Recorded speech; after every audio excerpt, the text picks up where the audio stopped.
휴가 때 아내와 함께 단둘이서 정말 오랜만에 영화 한 편을 보았습니다. 무료로 보는 것이기도 했고 무엇보다 시간 제약이 있었기 때문에 그냥 빨리 볼 수 있는 영화를 선택을 했는데 최악이었습니다. 영화 내내 욕이 난무했고 살인 장면이 가득했습니다. 전개가 매끄럽지도 않았고 설정도 조금 억지스러웠습니다. 감독이 뭔가 메시지를 주려는 것은 알겠는데 저는 끝날 때까지 그 영화를 만든 이유를 찾지를 못했습니다. 저만 그렇게 느낀 것이 아니었습니다. 영화를 마치고 나오면서 다른 관객들 또한 돈 아깝고 시간 아깝고 돈 아깝고 시간 아깝고 연신 이 말을 해대었습니다.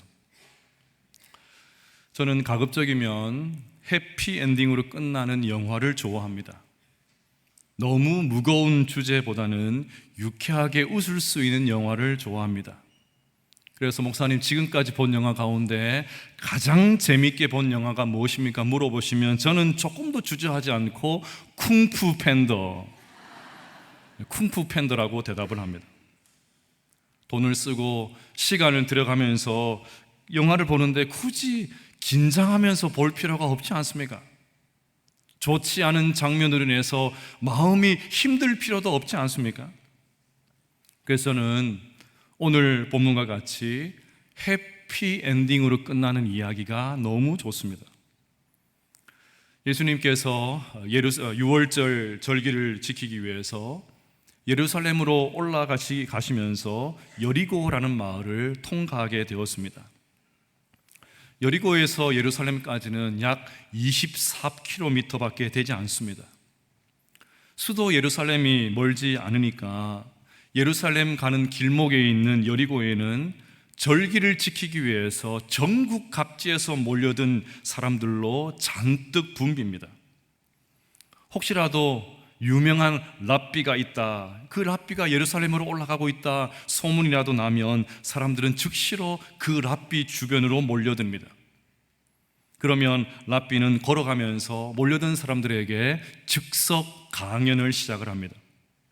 사람들은 호기심에 가득 차서 랍비를 졸졸 따라가면서 그의 말에 귀를 기울이게 됩니다. 지금 예수님도 그렇게 수많은 군중에 둘러싸여서 걷고 계십니다.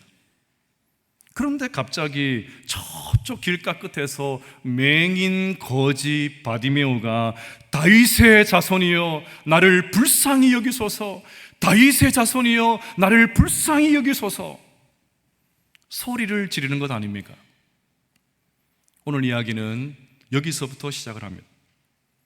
그렇게 소리를 질러대던 바디메오 어떻게 되었는지 아십니까? 눈을 뜨게 되었습니다. 보게 되었다는 말입니다. 평생 그를 짓누렀던 어둠의 먹구름이 한순간에 거치고 광명을 찾게 되었습니다. 단순히 눈만 뜨게 되었다, 보게 되었다 그런 말이 아닙니다. 52절 하반절을 보십시오. 그가 곧 보게 되어 예수를 길에서 따르니라. 예수를 따랐다는 말은 그가 예수님을 믿고 하나님의 자녀가 되었다는 말이고 더 나아가서 예수님의 제자가 되었다는 말입니다. 그러니 여러분 한번 생각을 해보십시오. 앞을 못 보던 사람의 눈이 열려서 보게 되었습니다. 앞을 보지 못해서 평생 아무 일도 하지 못하고 가난하게 살던 사람이 이제 일을 하게 되었습니다. 이것만 해도 감지덕지지 않습니까? 그런데 여기에 더해서 영원한 생명까지 얻게 되었습니다. 그러니 해피엔딩도 이런 해피엔딩이 없지요. 영화를 만들려면 이런 스토리의 영화를 만들어야 되죠. 자, 그런데 어떻게 맹인 거지 바디메오가 이런 놀라운 기적을 경험하게 되었을까요? 52절에 해답이 나옵니다. 우리 같이 한번 읽어볼까요? 시작. 예수께서 이르시되 가라 내 믿음이 너를 구원하였느니라. 내 믿음이 너를 구원하였느니라. 예수님은 내가 너를 고쳤다 그렇게 하지 않으셨습니다. 내가 너를 살렸다 그렇게 말을 하지 않으셨습니다. 너의 믿음이 너를 살렸다. 너의 믿음이 너를 고쳤다. 너 믿음 때문에 너의 눈이 열리게 되었다. 이렇게 말씀하십니다. 여러분, 믿음이 중요합니다. 믿음이 중요합니다. 해피엔딩은 우연히 일어나는 것이 아니었습니다. 믿음이 이루어내었습니다. 사랑하는 여러분, 오늘 이 아침에 우리에게도 이 믿음이 있게 되시기를 주님의 이름으로 축복합니다. 그래서 오늘 아침에는 기적을 일으키는 믿음, 어떤 믿음인지를 함께 살펴보려고 합니다. 이 믿음을 살펴보면서 우리 모두도 이 믿음을 장착해서 우리의 인생 가운데서도 이런 기적을 경험하게 되시는 우리 모두가 되시기를 주님의 이름으로 축복합니다.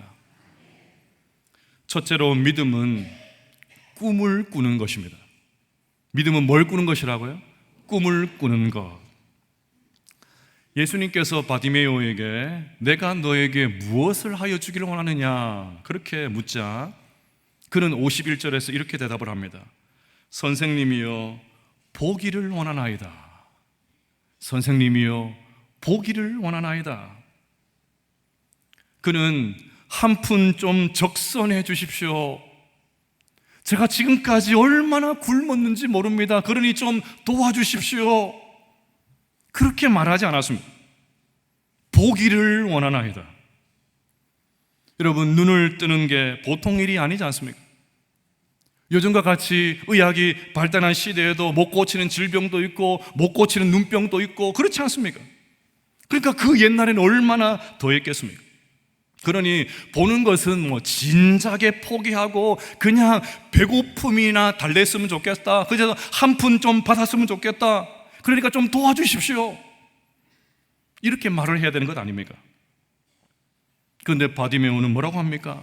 보기를 원하나이다.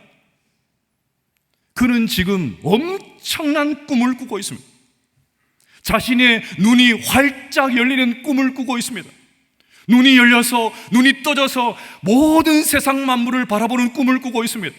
눈이 열려서 가족들을 바라보는 꿈을 꾸고 있습니다. 그러면 어떻게 그는 이런 무모하게 보이는 꿈을 꾸게 되었을까요? 47절에 또 해답이 나옵니다. 우리 같이 한번 40절 읽어볼까요? 40절 시작. 나사렛 예수시란 말을 듣고 소리질러 이르되 다윗의 자손 예수여 나를 불쌍히 여기소서 하거늘. 다윗의 자손이라는 말은 장차 오실 메시아를 지칭하는 관용어입니다. 즉 그는 예수님의 소문을 듣는 순간 그분은 하나님께서 보내신 메시아가 분명해, 그분은 하나님께서 보내신 구원자가 분명하다는 것을 믿었습니다. 그래서 내가 그 메시아를 만날 수만 있다면 나에게 이런 기적이 일어날 수 있다, 그것을 믿었던 것입니다. 그래서 그는 그렇게도 기막힌, 모두가 상상할 수 없었던 꿈을 꿀 수 있었던 것입니다. 그렇습니다. 여러분, 어떤 사람이든지 그 마음속에 믿음이 들어가면, 주를 믿는 믿음이 들어가면 도저히 상상할 수 없는 꿈을 꿀 수 있는 줄로 믿습니다. 우리가 가진 찬송가 상단을 보면 작사가의 이름에 페니 크로스비라는 이름을 자주 발견하게 됩니다. 그녀는 태어난 지 6개월 만에 의사의 실수로 시각장애인이 되었습니다. 어릴 때부터 아주 영리했던 그녀는 시를 잘 지었고 노래도 잘 불렀다고 합니다. 하지만 아무리 그런 재능이 있다 한들 시각장애인 그녀가 무엇을 할 수가 있겠습니까? 그렇게 무력함에 시달리면서 길고 긴 어둠의 세월을 보냈습니다. 그러던 어느 날, 30살이 됐던 어느 날, 그녀가 뉴욕에서 열린 한 전도 집회에 참석을 해서는 웬 말인가 날 위하여 주 돌아가셨네. 그 찬송을 부르고 있었습니다. 그 찬송을 부르는데 갑자기 눈물이 왈칵 쏟아져 나왔습니다. 예수님께서 나를 위해서 정말 돌아가셨다는 사실이 믿어지기를 시작을 합니다.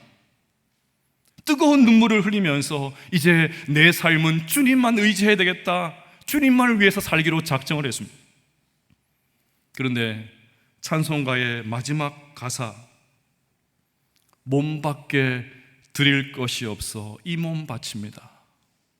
몸밖에 드릴 것 없어 이 몸 바칩니다. 그 가사가 계속해서 머릿속을 맴돌기를 시작합니다. 주님, 저도 주님을 위해서 살고 싶습니다. 이 몸을 드리고 싶습니다. 그런데 제가 할 수 있는 것이 아무것도 없습니다.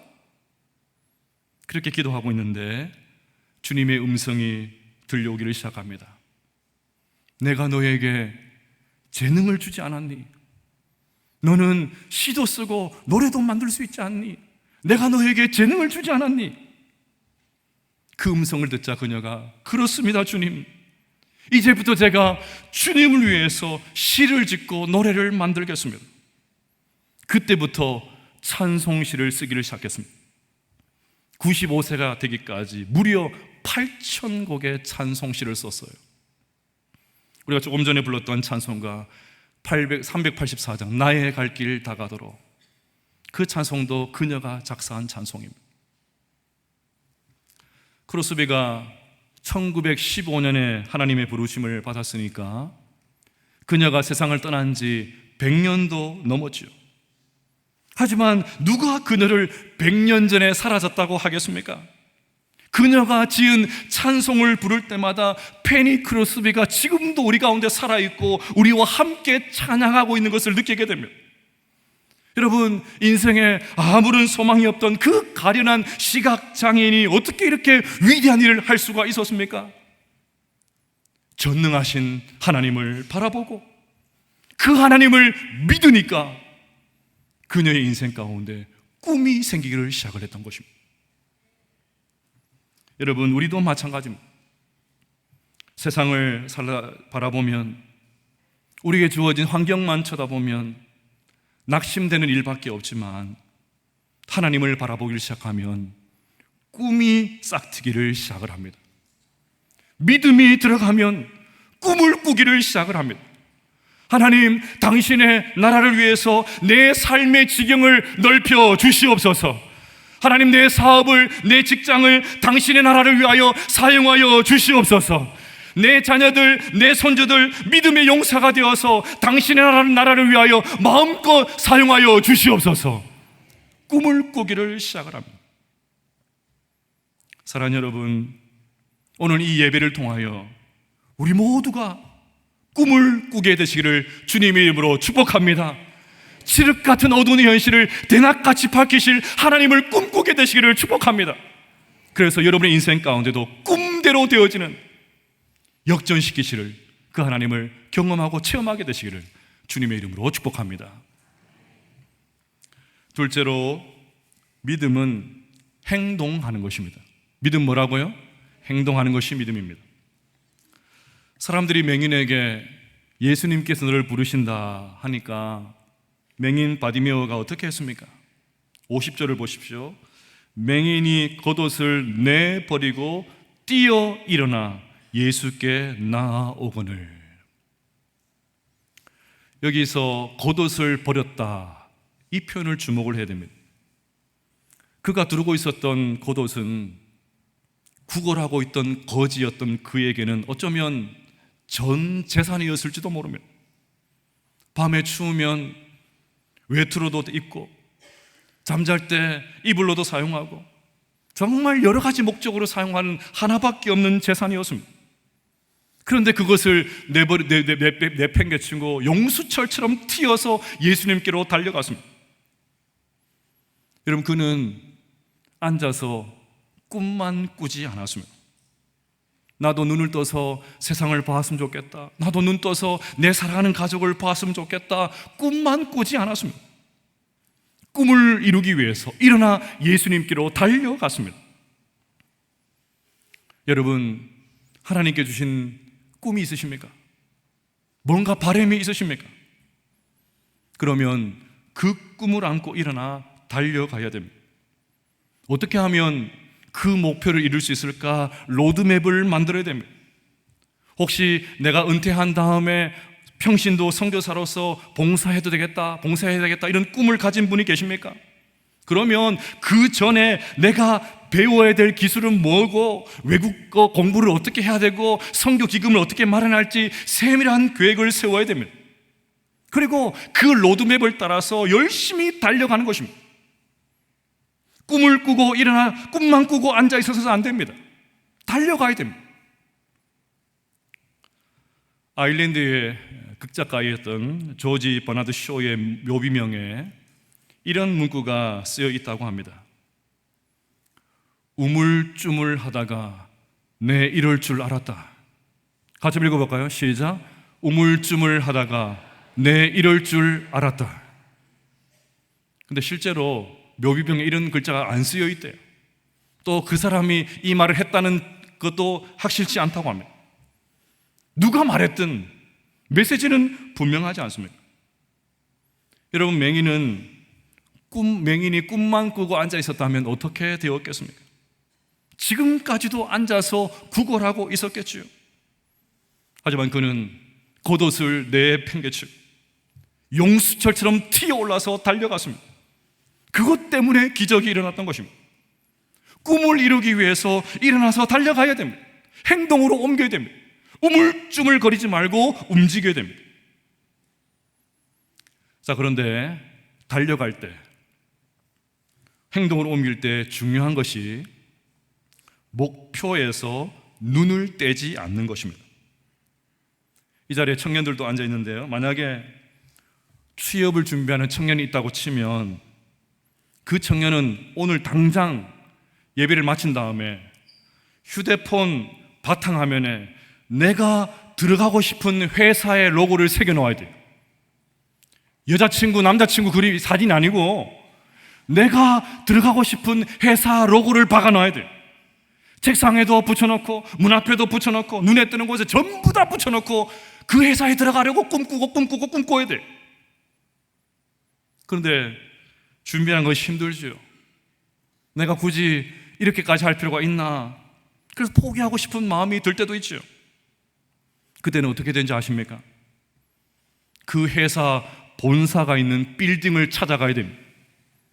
서울이든 어디든 다 찾아가야 돼요.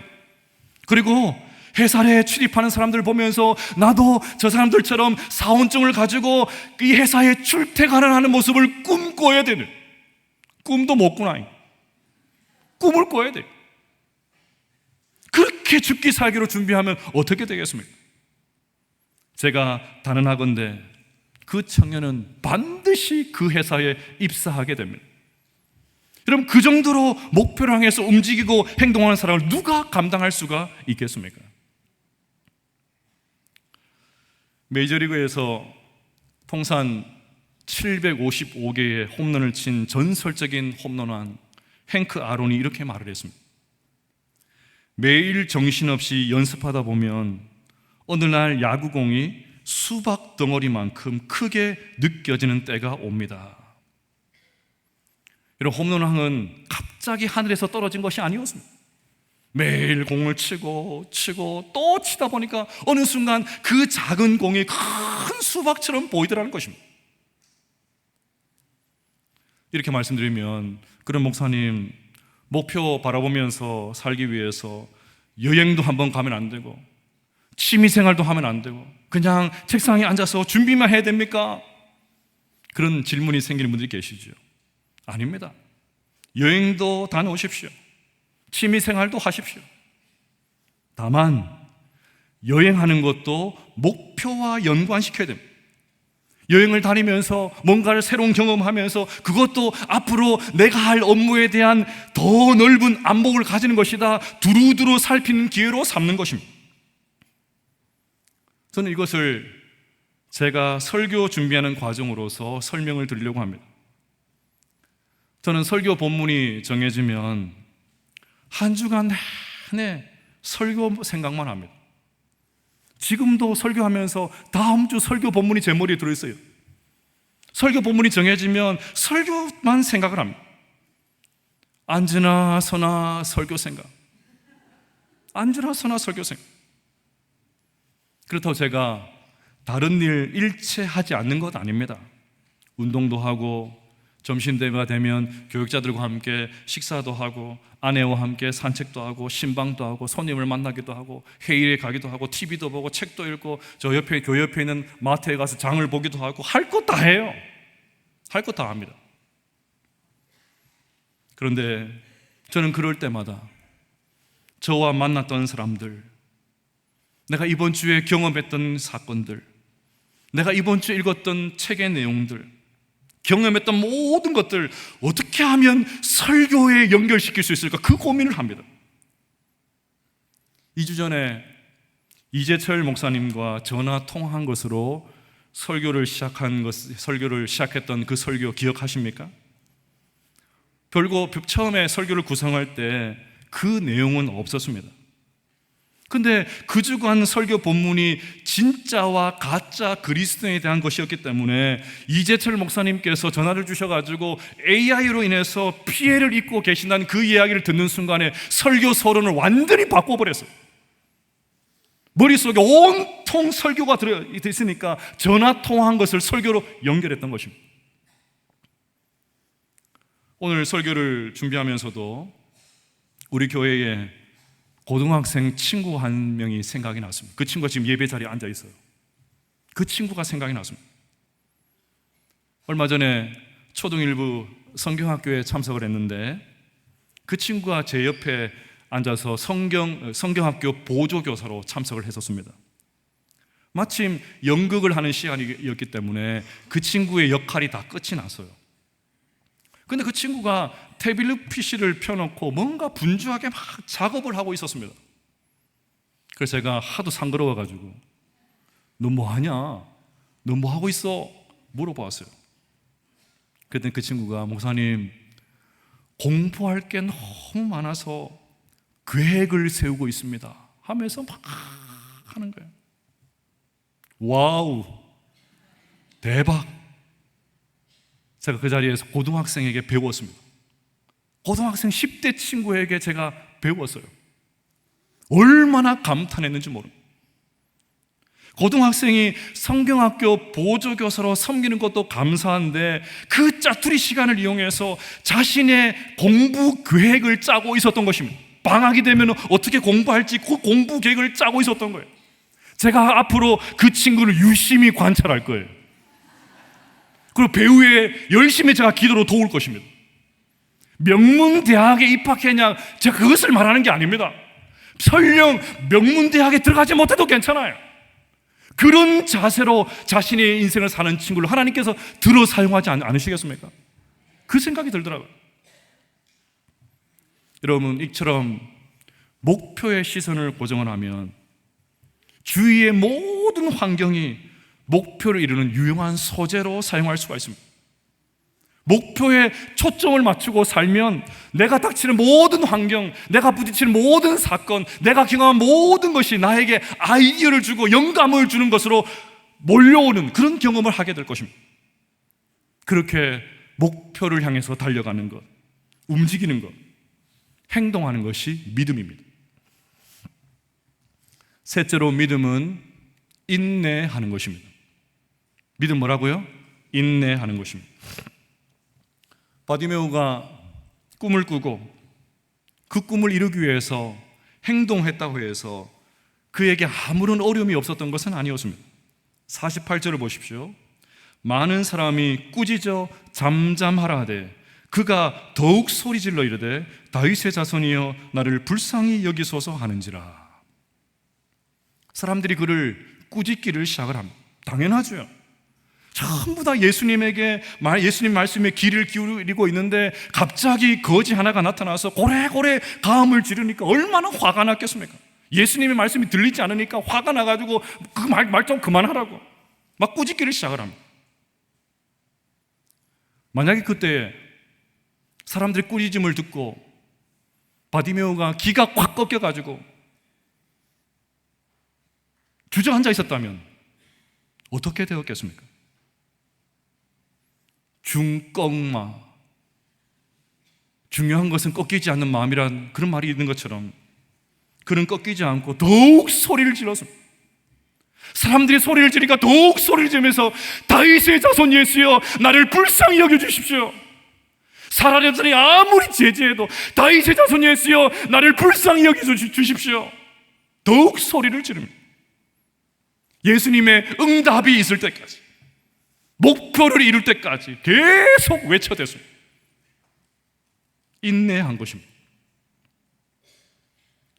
여러분, 꿈을 안고 나아갈 때 늘 순탄한 길만 열리는 것이 아닙니다. 온갖 장애물들이 길을 막습니다. 그때 끝까지 인내하면서 나갈 수 있어야 됩니다. 성급하게 생각을 하면 안 됩니다. 기다려야 됩니다. 조급하면 눈이 어두워져요. 초점이 흐릿해집니다. 그러면 목표로 갈 수가 없는 거예요. 꿈이 이루어질 때까지 기다려야 됩니다. 꿈꾸는 것이 눈앞에 펼쳐질 때까지 인내해야 됩니다. 이번 주에 제가 읽은 책 가운데 참 도전이 되었던 문장 한 구절이 있습니다. 아담의 문제는 기다리는 과정 없이 바로 어른이 되었다는 것이다. 그런 까닭에 예수님은 성장하는 모든 과정을 거치셨다. 사울 왕은 기다리는 과정이 없이 곧바로 왕이 되었다. 실패작이었다. 반면에 다윗은 혹독한 기다림의 과정을 거쳐 왕이 되었다. 성공작이었다. 인내 없이, 기다림이 없이 성공한 사람 없다는 말이죠. 아무리 화려하고 아무리 잘 나가는 사람도 다 살펴보면 시련과 절망의 시간이 있었다는 말입니다. 여러분, 욥을 한번 생각을 해보십시오. 욥에게 닥친 고난 혹독했습니다. 그는 재산과 자녀들과 전 재산, 건강 다 잃어버렸습니다. 하지만 그는 끝까지 인내했습니다. 누구보다 그의 인내의 길이가 길었습니다. 누구보다 그 인내의 강도가 강렬했습니다. 그렇기 때문에 수천 년이 지난 지금도 고통 가운데 있는 수많은 성도들이 욥기를 읽으면서 힘을 얻게 됩니다. 왜요? 욥이 그 고통스러운 고난을 잘 견뎠기 때문입니다. 일본에서는 최고의 목조 건물을 호류지라고 부른다고 합니다. 심지어 1000년이 넘도록 유지되는 호류지도 있다고 합니다. 이런 호류지를 1400년 동안이나 짓고 보수하는 일을 대대로 해온 가문이 있는데 니시오카 가문입니다. 목조 건물이 1000년이 넘도록 유지된다. 너무너무 신기하죠. 그래서 사람들이 이 가문에게 묻습니다. 어떻게 목조 건물이 1000년을 유지할 수가 있습니까? 그 질문을 받을 때마다 니시오카 가문의 사람들이 늘 같은 대답을 합니다. 1000년 이상을 지탱하는 건축물을 지으려면 1000년은 된 노송을 써야 됩니다. 우리가 1000년이 넘도록 지탱하는 목조 건물을 지을 수 있었던 이유는 노송을 썼기 때문입니다. 그 가문 사람들은 나무의 생명력을 그 나무가 오랫동안 견뎌냈던 연수로 측정을 했습니다. 1000년을 견딘 나무는 1000년 이상을 쓰임받는다는 것입니다. 1000년을 견딘 나무가 1000년을 쓰임받는다면 영원토록 쓰임받는 나무가 있는데 바로 십자가입니다. 십자가는 인류 역사에서 가장 오래된 나무입니다. 그렇게 지금도 쓰임받고 있고 앞으로도 쓰임받게 될 것이고 영원토록 쓰임받게 될 것입니다. 이 땅에서 당하는 최악의 어려움을 다 견뎌낸 것이 바로 십자가입니다. 십자가 나무가 대단한 것이 아니고 예수님께서 그 십자가를 견뎌내셨습니다. 예수님께서 끝까지 인내하셨습니다. 그렇기에 예수님께서 우리의 영원한 구원자가 되어주십니다. 예수님이 인내하신 결과가 지금 이 자리에 앉아있는 우리 모두들이지 않습니까? 여러분 따라해 볼까요? 견딤이 있어야 쓰임이 있다. 견딤이 있어야 쓰임이 있습니다. 인내하면 꿈이 이루어집니다. 우리도 포기하지 않고 한 걸음 한 걸음 걸어나갈 수만 있다면 하나님께서 마침내 우리의 꿈을 놀랍도록 이루실 줄로 믿습니다. 말씀을 정리하겠습니다. 사랑하는 여러분, 오늘 본문에 나오는 맹인 거지 바디메오와 같이 앞이 보이지 않는 분들이 계십니까? 칠흑 같은 어둠 속에 도무지 꿈을 꿀 수가 없습니다. 앞이 보이지 않는 분들이 계십니까? 선생님이여 보기를 원하나이다. 꿈꾸는 믿음을 가지게 되시기를 주님의 이름으로 축복합니다. 겉옷을 내버리고 뛰어 일어나 행동하는 믿음을 가지게 되시기를 축복합니다. 그가 더욱 소리질러 이르되 인내하는 믿음이 여러분에 있게 되시기를 축복합니다. 그리하여서 가라 내 믿음이 너를 구원하였느니라. 가라 내 믿음이 너를 구원하였느니라. 맹인거지 바디메오가 경험했던 이 기적을 여러분 일상에서 경험하게 되시는 우리 모든 성도들 다 되시기를 주님의 이름으로 축복합니다.